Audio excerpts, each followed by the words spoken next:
Hello and welcome to my channel. My name's Jo, this is Joey Sewy, and today I have got a what have I been sewing video. Finally, I've sewed something. So the end of last year was a very sparse sewing time for me, which you will know if you follow my channel, not just because I didn't do many videos, but because I was always talking about not sewing much.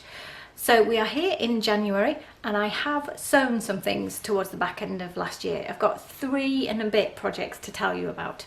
So the first one, you can sort of see back there, not very well to be honest, is the curtains for my bedroom. The other 3 are garments. So I showed you way back, millions of years ago when I was doing regular videos, which I am back to now, I showed you my curtain plan. And I think I might have shown you it part way done. Now it is finished if you don't include the bottom bit, because I haven't actually done the hems of the curtains, but you know, I've part done them.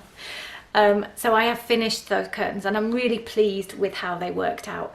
I was wondering in the planning phase how to deal with the fact that there was a sloped ceiling, but the square of the window didn't line up with the peak of the slope and it was driving me mad.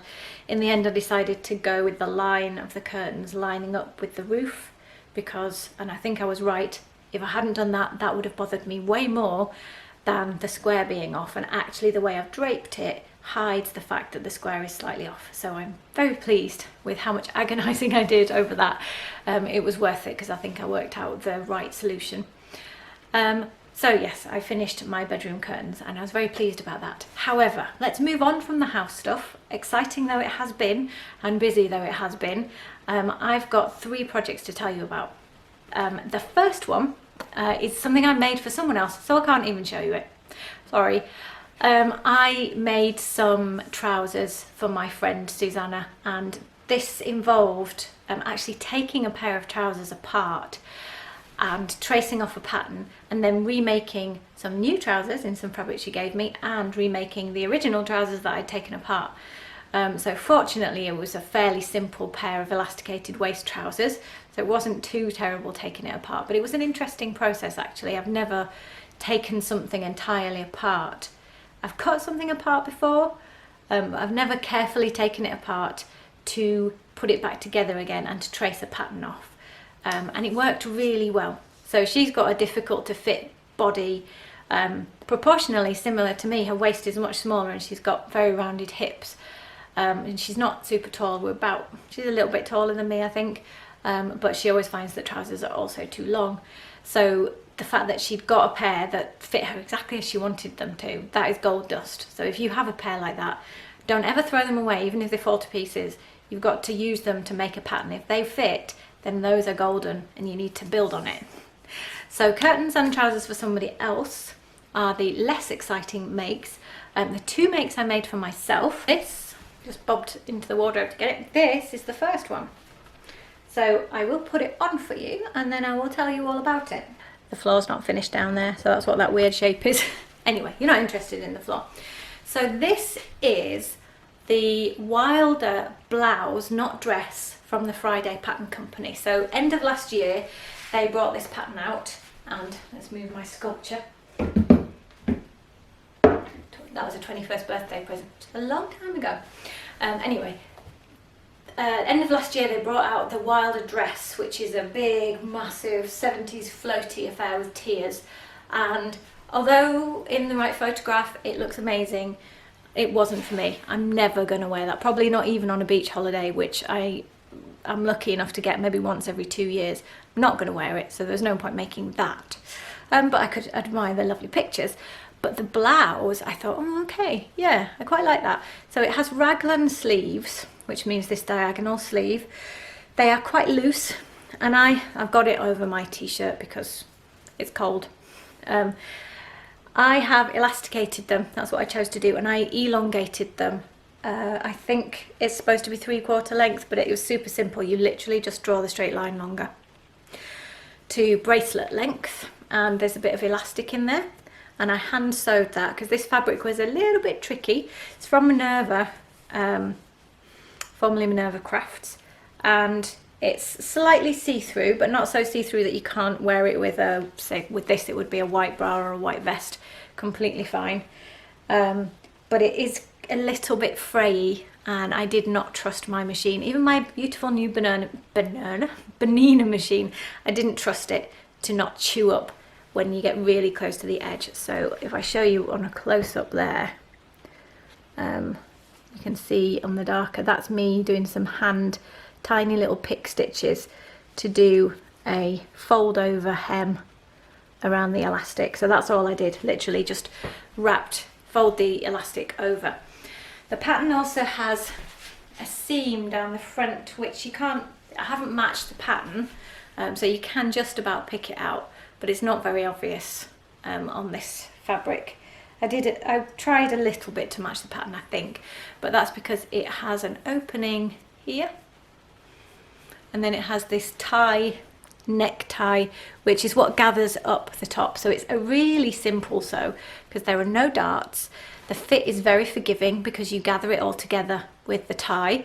For my preference, well, actually you can decide how low you want that to go down, and I like that because I prefer them to be a little bit higher up. I had to fiddle a little bit, I'm still fiddling with how to gather this, and I'd rather catch it here. So I may go back and catch it on the seams so that the gather that I like is fixed in, because if you just leave it to be gathered by this every time, you end up faffing with it, or at least I do, especially because this fabric is great for the pattern because it's really floaty, really drapey, which is what you want with all this gather, but it does mean that it shifts around all the time. What did I do with this? The hem? The hem is slightly higher at the front than at the back, which you might be able to see. Normally I would probably wear it tucked in like that. Do I like it? Yes, I do. I like it a lot. I am really, really pleased with how it turned out. It's not outside my comfort zone, I wouldn't say that, but it is different enough to lots of other things I have in my wardrobe that it's kind of expanded what I've got available to me, and I really like that.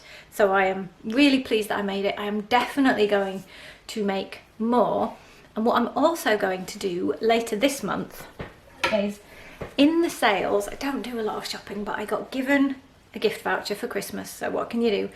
And Marks and Spencer is a very famous UK high street retailer, and I went there and they had this black, it feels like silk but it's actually polyester blouse, which is so similar in style to this one.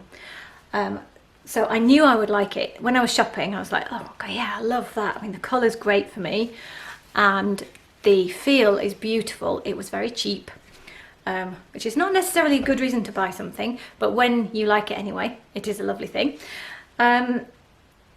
I thought it would be quite interesting to do a comparison video. They are so similar in style, to compare how this one is made, the factory made, mass market made one, and how mine is made. So if you're interested in that, let me know in the comments down below. I'm pretty sure I'm going to do that. I'm going to compare ready to wear with handmade garment, techniques, finish, pros and cons. So I thought that'd be really interesting because these are just so similar. So that's coming up later in January. So the second project, curtains, trousers for Susanna, blouse. The last project I have to tell you about is some trousers. So I've made another pair of palisade pants from paper cut patterns, which always feels like a tongue twister when I say it. So I will put those on, I'll get those and I will show you them.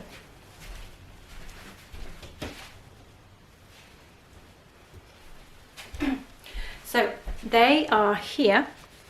These are made out of stash fabric. Can't remember where I got them from, but it is a synthetic, definitely synthetic because it's not breathable, jersey. I'll give you a close-up. So you won't have necessarily seen this fabric on my channel before. I ummed and ahed for ages about what the right side was and eventually decided there wasn't necessarily a right side. That's the inside. It's a bit softer, but I thought it might get pills on it, you know, and the fabric rubs and creates bubbles. So I went for having the smoother side on the outside. So the palisade pants have these pockets on the side leg. I've made them before, 4 times perhaps. Only one of the pairs that I've made has actually made it into my wardrobe, so I had a bit of a toile escapade. You'll be able to see that back in one of my videos. I'll link to it down below, where I made a couple of pairs, or half made a couple of pairs that were wrong in various ways. But from that I did learn how to make a good pair, which I have got in a navy blue Q Pro, which I wear a lot. They're a bit of a lighter weight trouser for the winter. I don't really want them for the winter. But on a warmer day, and when spring comes, which surely it must, they're really good.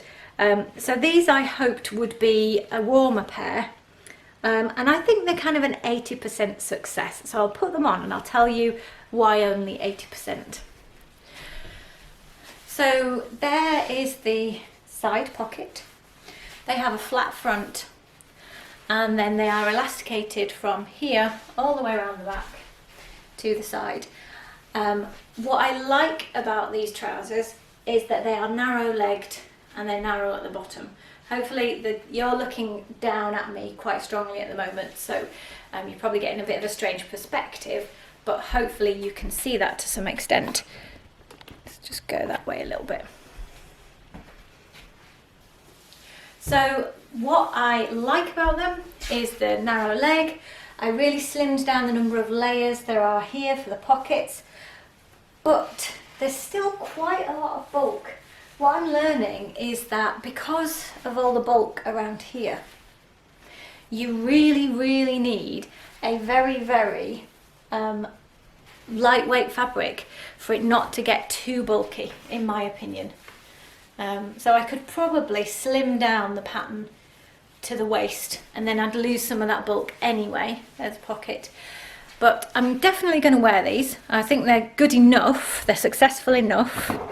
So I am going to wear them. I think they're enough of a success that they're definitely going to stay in my wardrobe, which is not what happened with the first few pairs. But I do think when, not if, because I will make this pattern again, I've got to really look out for something that's much more lightweight, and I need to grade out more of the bulk in the waist, because I can get away with a bit less stretch. This pattern is sized for wovens, not a stretch, but it translates perfectly well into a stretch fabric. In fact, in some ways you can make it slimmer because of the stretch. So those are my projects, my actual sewing projects that I've had to show you, and I'm so excited to be back with the sewing. I hope you've enjoyed that. My next video coming up is going to be my review of the year 2019, that is. I want to have a look through everything that I made and what was a success and what maybe didn't work so well, so that I can have a think about what direction I want my sewing to take in 2020. Not a big one for New Year's resolutions. I'm pretty allergic to them, but I do like reflecting, and I do like kind of nudging the ship to think about where I want to go next. So I will be doing that, even though I won't be doing any resolutions. So next week, tune back in and you will see my review of the year. Thank you very much for watching. I love that you're all there, and I'll see you again very soon.